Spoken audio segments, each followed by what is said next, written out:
Karibu msikilizaji katika kituo hichi.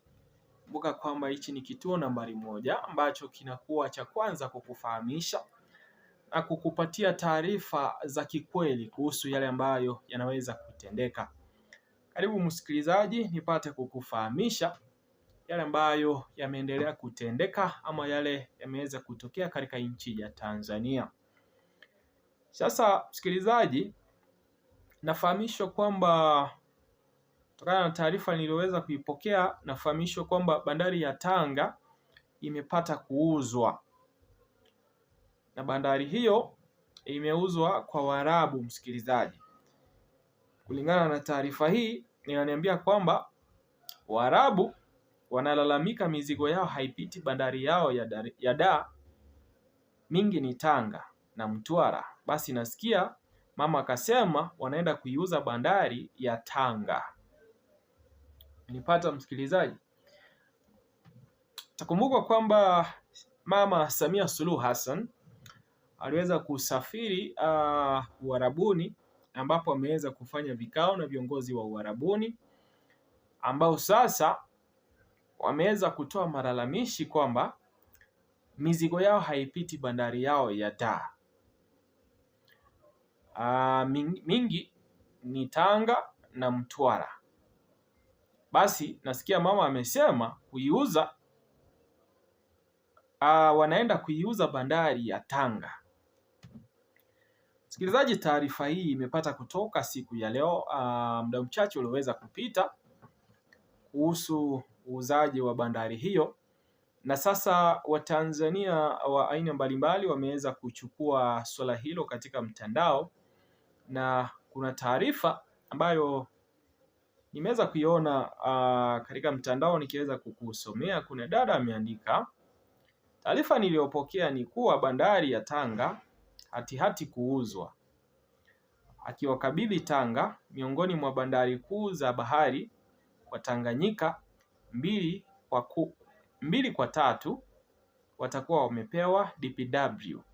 Huu ni ukoloni, na ninahisi si kwa ajili ya import, ila bandari za Tanga na Mtwara hazina scrutiny kubwa, so wanaweza kuexport wanayoyachimba. Msikilizaji, hii taarifa pia imeweza kutudokezea kwamba bandari za Tanga na Mtwara hazina scrutiny kubwa. Ina maana hawapatagi kuchunguzwa sana kwamba ni kipi kinapelekwa, ni kipi kinaingia. Kwa hivyo hainaga ule uchunguzi wa kina sana kwamba ni kipi kimetoka, ama haina ule uangalizi wa karibu. Kwa hivyo bandari hizi zinaweza kutumika kutoa na kuingisha chochote kile bila watu kupata ufahamu wa ni kipi kilichoweza kutoka na ni kipi kiliweza kuingia. Lakini huyu amesema kwamba itakuwa ni rahisi kuexport wanayoyachimba. Kwa hivyo inamaanisha kinachochimbwa bila shaka ni madini, msikilizaji, na madini haya yanachimbwa na kuchukuliwa nje ya Tanzania bila Watanzania kupata ufahamu wa kila ambacho kinaweza kuendelea. Hichi kinafanyika, msikilizaji, kwa sababu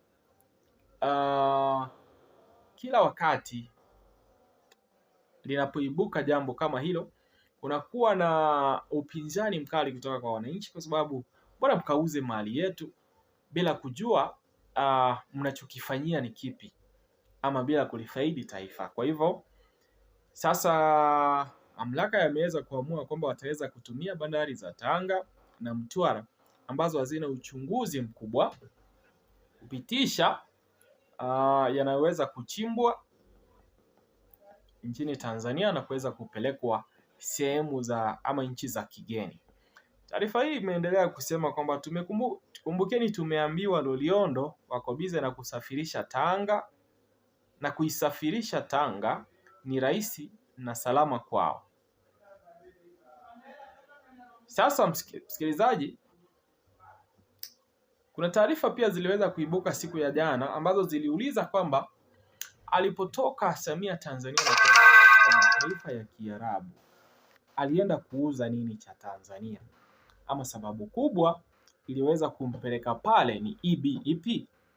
kwa sababu msikilizaji, tumeweza kushuhudia katika siku za hivi karibuni akisusia vikao vya kigeni na kupata kuwatuma wawakilishi kama rais mstaafu wa nchi ya Tanzania Bwana Jakaya Kikwete ameonekana akishiriki katika mikutano ya mataifa ya kigeni. Bila shaka, bila kuelewa anashiriki mikutano hiyo kama nani, kwa sababu rais wa nchi yupo, naibu ama makamu wa rais yupo waziri mkuu na kuna viongozi tu wengi katika serikali watakaoweza kushiriki hayo, lakini siku hadi nyingine unaweza kumuona rais mstaafu akiweza kuhudhuria vikao kama hivyo na kufanya dili kama hizo. Sasa kuna taarifa hii ambayo imesema kwamba Waarabu wanalalamika mizigo yao haipiti bandari yao ya Dar. Anipata msikilizaji kwamba Waarabu wamepata kutoa malalamishi kwamba mizigo haipiti bandari yao ya Dar. Mingi ni Tanga na Mtwara. Basi nasikia mama akasema wanaenda kuuza bandari hiyo ya Tanga.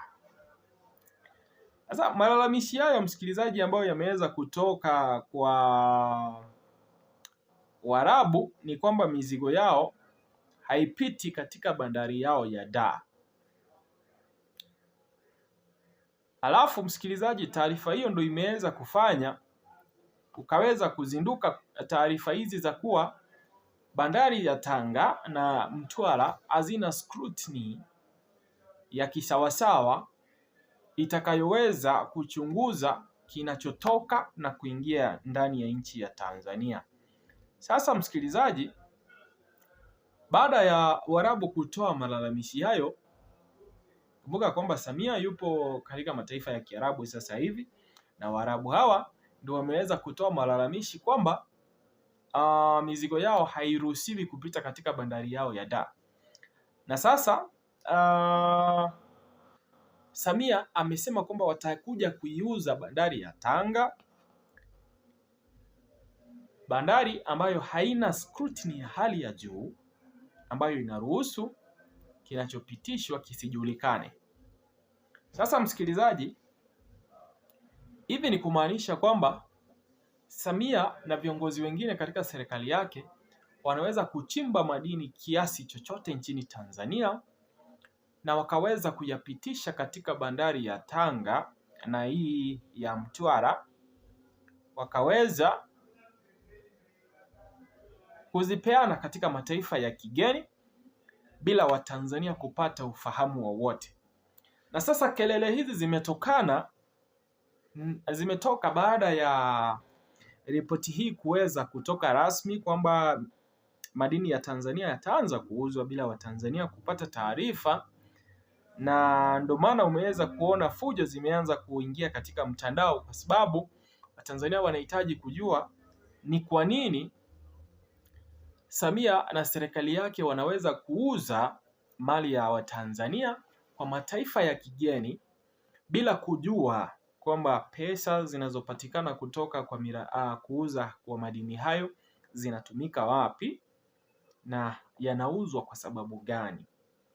Elewa kwamba msikilizaji, siku chache zilizoweza kupita, Samia aliruhusu uchimbaji wa madini ya dhahabu nchini Tanzania yaliyokuwa ya kiasi cha bilioni 1.3 kama sijakosea, ya pesa za Kimarekani, dola bilioni 1.3.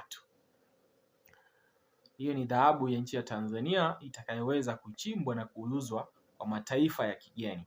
Akaweza kutoa kisingizio kwamba Tanzania imeweza kupoteza ufadhili kutoka mataifa mbalimbali kutokana na vurugu alizozisababisha yeye msikilizaji, na zilizoandamana na shughuli za uchaguzi zilizofanyika nchini Tanzania. Sasa kukawa na upungufu wa 17% ya hela za kufadhili miradi mbalimbali nchini Tanzania, ambayo alihitaji sasa kuuza kiasi cha dhahabu hicho ambacho kilikadiriwa kufika dola bilioni 1.3 ili kuweza kufadhili miradi hiyo. Msikilizaji, karibu katika kituo hichi. Jina langu ni Presenter Gulton, na kusiendelea kupiga subscription kwa maana ya kuendelea kujifahamisha na kupata uchambuzi wa kina ya yale ambayo yanaendelea kutendeka nchini Tanzania.